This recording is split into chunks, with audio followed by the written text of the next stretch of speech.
Africa's most prolific politician. Nigeria's best is here today. Abuja, Nigeria.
For the first time, let me most sincerely recognize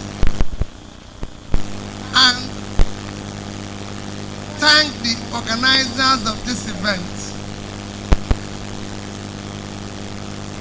Starting from Dr. Mo. I called Dr. Mo one day and I said, Dr. Mo, please come. And he came and I said, Dr. Mo, I want us to do this, do this, do this. He said, he didn't even know I know who he is. I said, Dr. Mo, as we are running around, I can tell you, so many of you who have put yourself on the line that have been shocked if we have succeeded. Just like I tell Pat to tell me every day, I say, Pat, my job is easy. All these people who shout and talk, they would have been doing the work while I'm doing the supervision.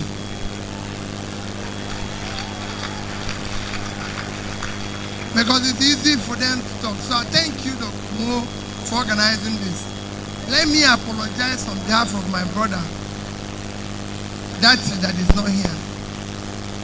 We are giving, Dr. Moore gave us this at a very short notice. Very short notice. If I tell Dr. Moore something today, I booked, and everybody know, I was supposed to, for the first time in about 3 months, about that, travel out of this country. Today, I had a ticket. I was going to travel with my wife. And when I said to her, you know what, I'm not going to travel with you. She said, what is this? You've changed this over and over again. I said, nobody. I know how you feel about family, but this country comes before the family. I know you say no. I agree with you. There's no, my kids are above 30. And Tell them you're on your own. Don't think there's anything you do that will surprise me or that will bother me. No, you're on your own.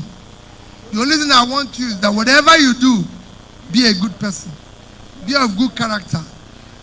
Trust God and do the right things.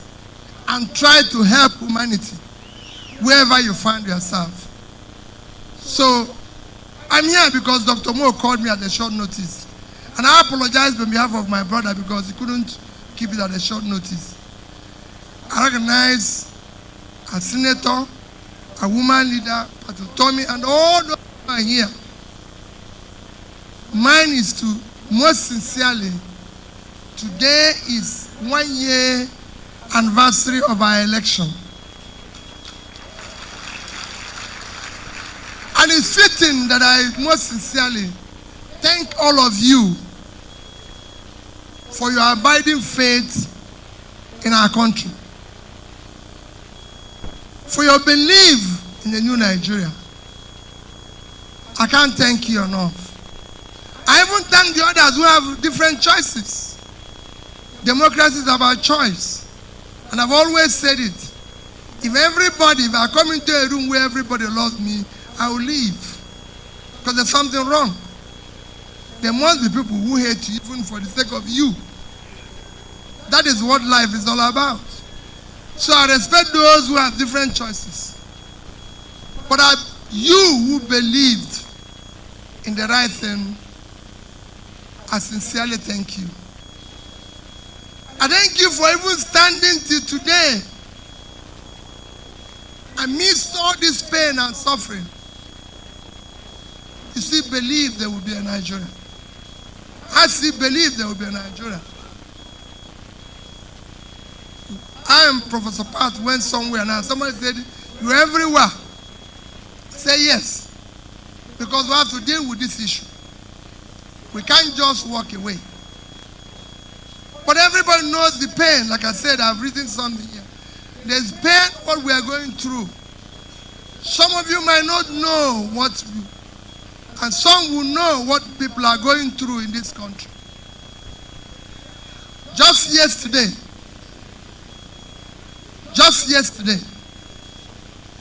Nigerians died because they were stampeded where they're trying to buy rice cheaper.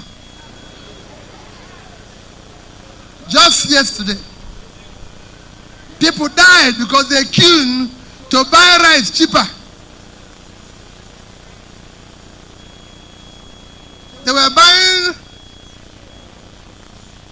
rice cheaper. That's the only reason why they died. In a country that have over 70% of their fertile land uncultivated, people are dying because they're selling rice to them cheaper. I was in a church this morning and they asked somebody, what is your hope for Nigeria? He said he's praying for Nigeria. He's praying for politicians. I said, please, reduce your prayers and put some in action.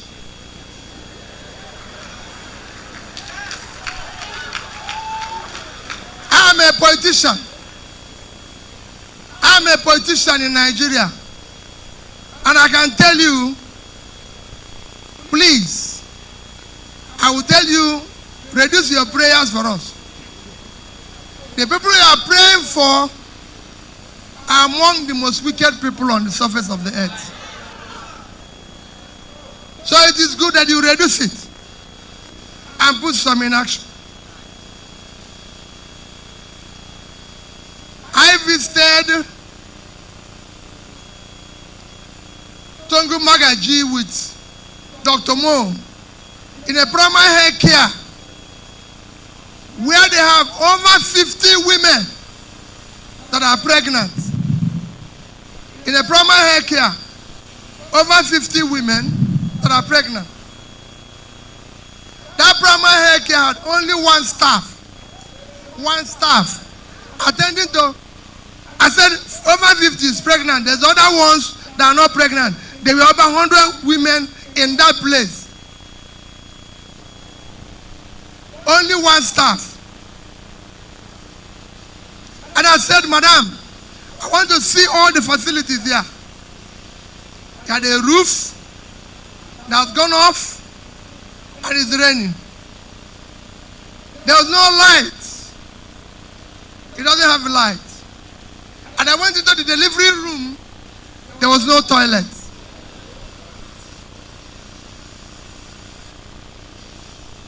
That is in our capital territory. So imagine what is in our villages.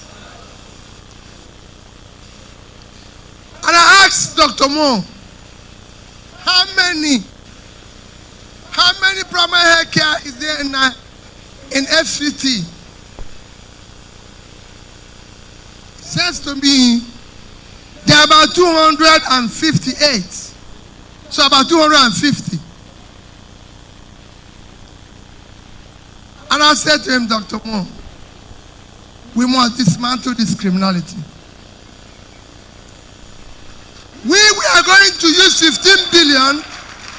We were going to use 15 billion naira to build a house, to have somebody who is already living in one of the most luxurious houses on earth. But everything we saw in this facility will cost less than 5 million naira. So if we decide to add 20% to the 5 million naira, it will be 6 million. And 6 million for 250 facility is 1.5 billion naira, which is 10% of what we are going to use to build a house for somebody who is already living a luxurious life.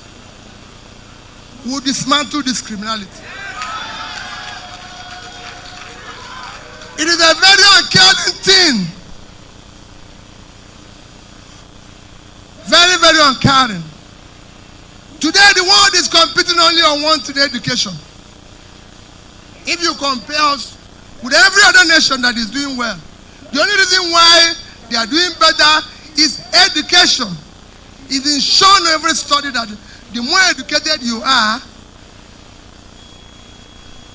the better your development. And then we have to renovate the house of the president, 6.9 billion. To buy cars, vehicles in the supplementary budget for the president, 6.9 billion. To buy cars for the first lady, 1.6. Total of 8.4 billion. But we have for scholarship, for loan for students, 5 billion. No country functions like this. And this cannot continue. We use 21 billion naira to build a health facility in Aso Rock, where the occupants don't even go to hospital here.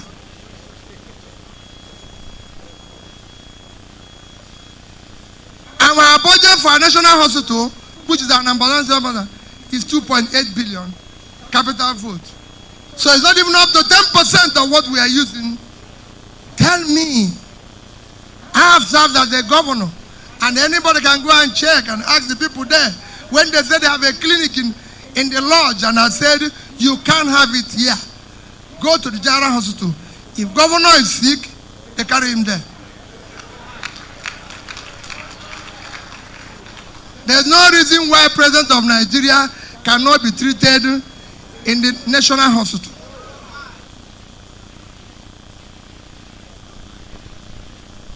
The reason why I said this is because we said we don't have the resources. We have the resources. We need to manage it very efficiently. I don't want to talk about production today. Because I've just told you, we're fighting for rice. We're fighting for rice. We're fighting for food. One of our most difficult security places is Sambisa Forest.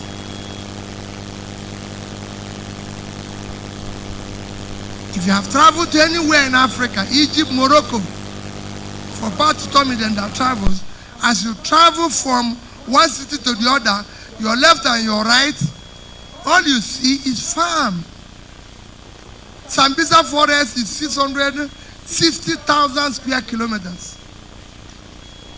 You see me say it every day. The entire area of Sambisa is 60,000 square kilometers. That is 3 times the size of Israel. Israel is 22,000 square kilometers. Times 3, 66 and 60, same thing. Yet it's become a problem for us. When it should have been source of wealth, source of income, source of everything. People are protesting for food in Niger State. Can you believe it? Niger State has the best land on the surface of the earth for production, agricultural production. 76.2 thousand square kilometers of land. And they can't feed themselves. So they are protesting for food because nobody supported them, nobody helped them and everything. When tiny countries, like I always use Netherlands, who have half of that land. Netherlands without water is 33,000. With water is about 41,000. But their agricultural exports for 2021, which is what I always reference, is over $120 billion. Agricultural export from 33,000 square kilometers, when we have 76.3 that is fertile, protesting and striking for hunger. Because of what? There's nothing wrong with Nigeria. We have one of the best fertile land in the world. We have one of the best air. God gave us oil, gave us all sorts of mineral resources. Our waters have the best fishes. The only thing that we lack is leadership. Leadership that is willing to sacrifice for our future. And that is what all you see today is magic. If we say the rate of exchange is bad, we start chasing breed to change people on the street. Have you ever seen that before happening anywhere in the world? Everywhere you go in the world, for those of you who came from Europe, breed to change is every country in the world. So why are we chasing breed to change? What is breed to change? Breed to change is neither the supplier, nor is it the person who is demanding.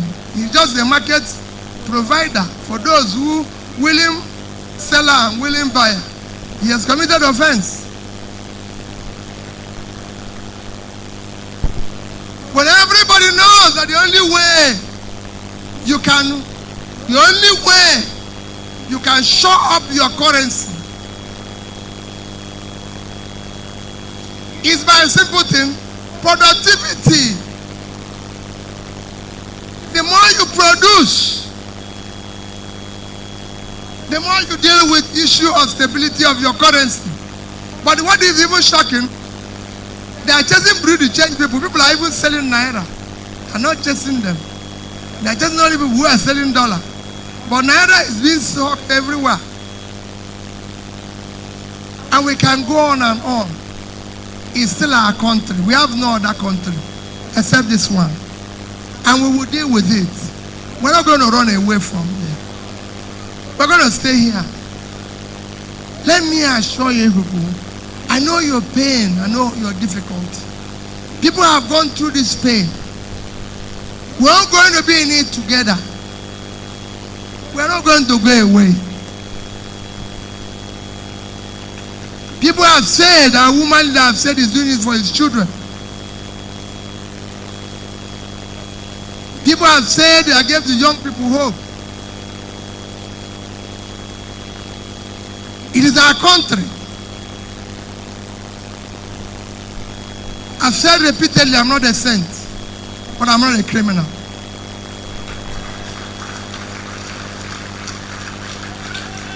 I've managed public money judiciously. And I know that we can achieve something better if we manage our resources more efficiently. If we have people who care about this country. Look at where we are today. All we hear is bad news. People say we can't. I said it in Pastor Tommy's birthday. Is that we have a country or the criminals take it over? If we have a country, let's declare war and have that country. Somebody must be in charge. It's either us or criminals. How can criminals overrun us? I've been a governor. And I said it, anybody who can go and see it in Anambra State. I told them, it's either them or me. One person must have the space. And we dealt with it. Why can't we deal with it as in Nigeria? Why are people occupying our waters and everything? Today, we spend more time chasing young boys with computers and say they are doing Yahoo people. When people are stealing the billions which we have as a government.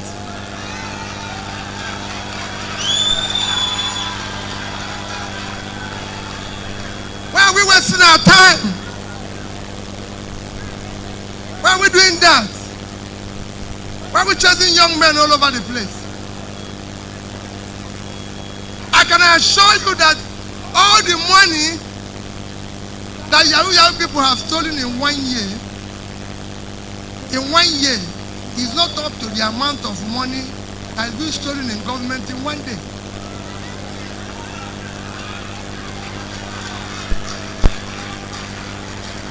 I have been an insider. What we want is those who are stealing our public money. I'm not encouraging anybody to steal, but we will deal with those who are stealing our common resources first. Let's catch them first. They are the ones causing us problems. They are the ones who have a lot of money without productivity. They are the ones causing it from inflation to high rate of exchange because they have billions without productivity. Let's deal with it. We're not dealing with it. Today is our anniversary. Today we have resolved to continue in this direction where we are. We cannot stop. Please do not stop.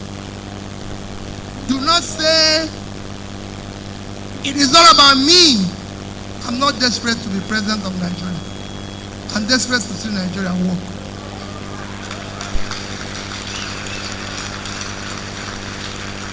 We need to make it work for everybody. There's no reason why there should be poverty in northern Nigeria. God gave them everything. Nigeria can make more money from agriculture in the north than we make from oil. I say it every day and I compare every state in the world. I've said it before several times. You heard me say it. The richest state in America is California. That's not where they have the oil. It is in Texas. Texas is about third or fourth. California is 9 times Nigeria at 3.6 trillion GDP when we are 400.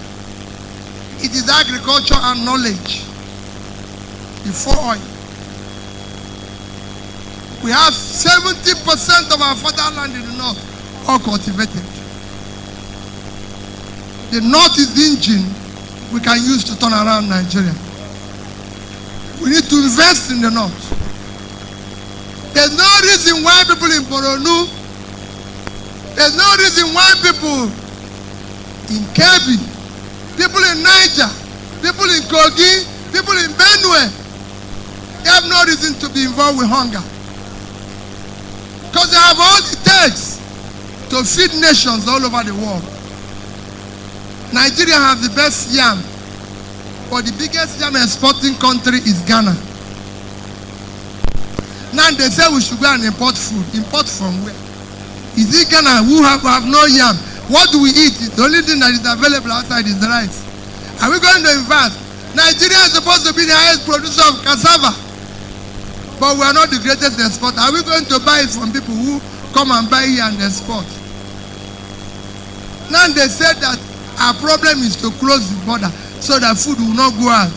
No, our problem is to produce more, have enough to eat, and export and earn money. And it is easy. It is not rocket science. You have all sorts of funny policies here. They say our nurses can't even go out. Our doctors can't go out. What are you talking? Indians did it. They produce more doctors, more nurses. Cuba is doing it. Let's build school of nursing in every local government. Produce nurses, ship them to the world. Have enough here, and those who ship to the world will help in bringing what? The needed money, foreign currency. And it's easy. When you see these things happening, you ask yourself, what is happening here? At times you feel maybe you're wrong. So you have sleepless nights. I always tell partner, I wake up most times at night and ask myself question, are you wrong or right? But because I've been in the private space, where I've shared these corporations, I've been in the public space. So I can understand what is happening. And I always say, I have the best experience for the job. I'm a trader. So I know what the traders suffer. I've been in the corporate world. So I know what the people in the corporate world needs to, because there's also problems there that needs to be fixed. And I've been in public space. So I know what is wrong with the country.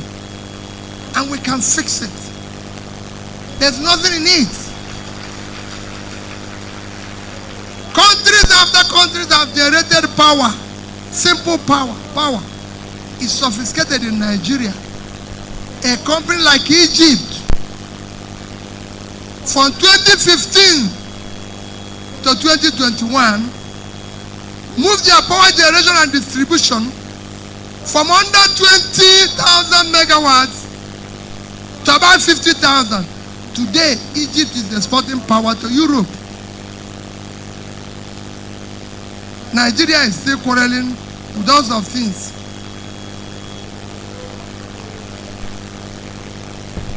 These are things you can fix that can make your country to become productive.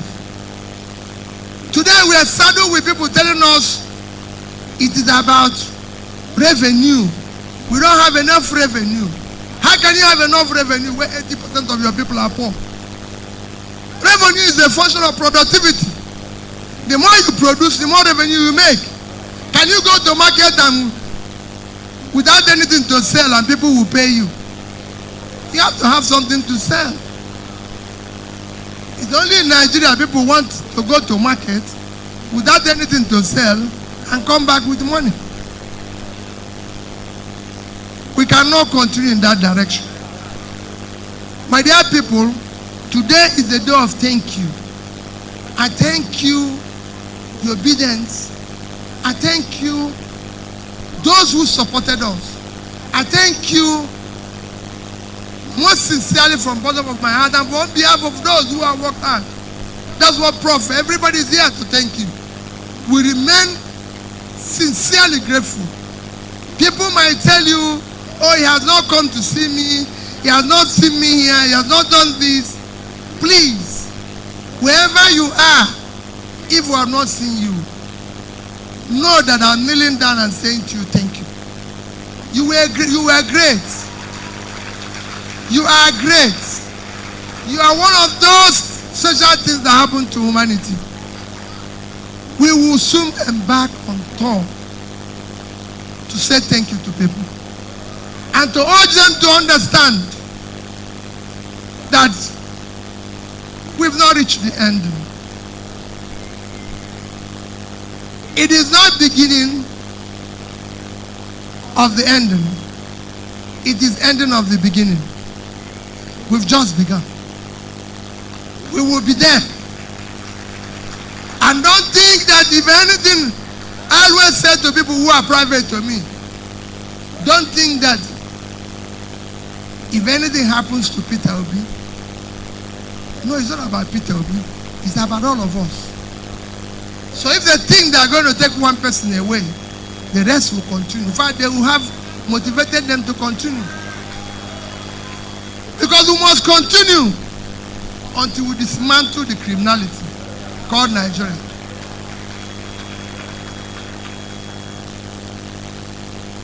We cannot continue this way.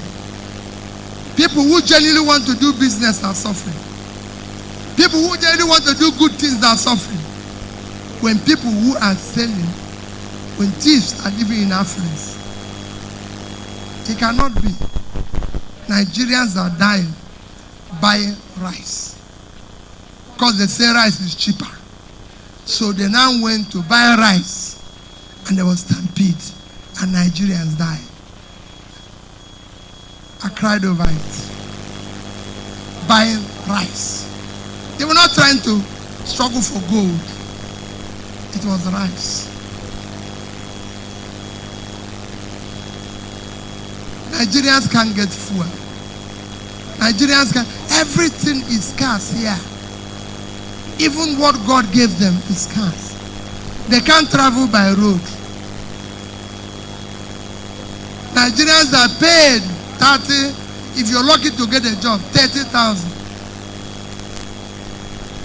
At a time when one egg is 200 now.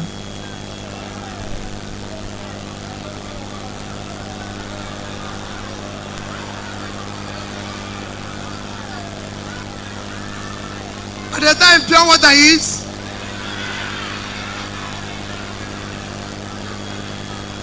at the time a bottle of Coke is how much?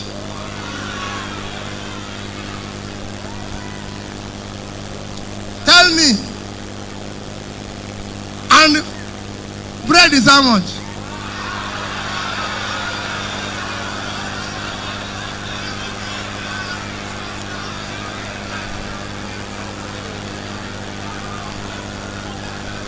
Let me assure you, you are the ones making this speech. It's not me making this speech again. You are the one making this speech. But let me assure you, one of the things that brought French Revolution was bread. I hope people know. They said they wanted bread. The queen said, why can't they have cake? And they now realize that those who are in charge don't know what their problem is. Those who are in charge in Nigeria don't understand our problem. And we must dismantle them. God bless you.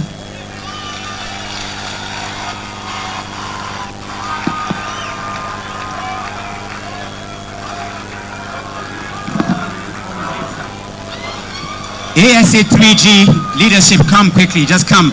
You're not, just come. ACS Sastanza. So just a minute, sir.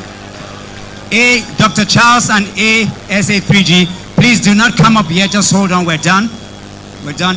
ACS3G's leadership, just stand around. Just stand around quickly. This will be done. Just stand around. Where's Dr. Charles? Only ACS3G's first and foremost.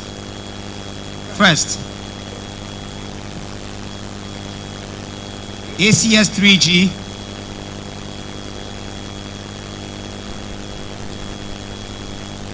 yes.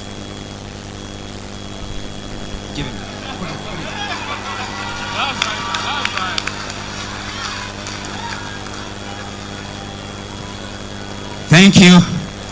ACS 3G. While standing, you're going to make space as I call on Professor Pat, Hilda Dokubo. I'm going to call on the Senator of the FCT. I'm going to call on all those who spoke, please. General Nencha, please make your way up to the stage. Please come. Balami, Mazi, please, those who spoke, please come up now. Come up. Just make space for them. The ACS 3G and all the regional, national leaders, I think that has been done. Can you create a space now? The pictures have been taken. Just create a space, or you take the backstage.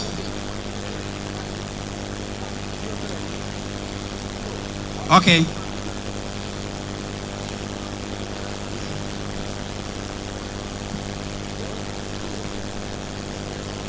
Okay, I'm going to ask the, okay, once we take this one, I'm going to ask the ASA 3G to just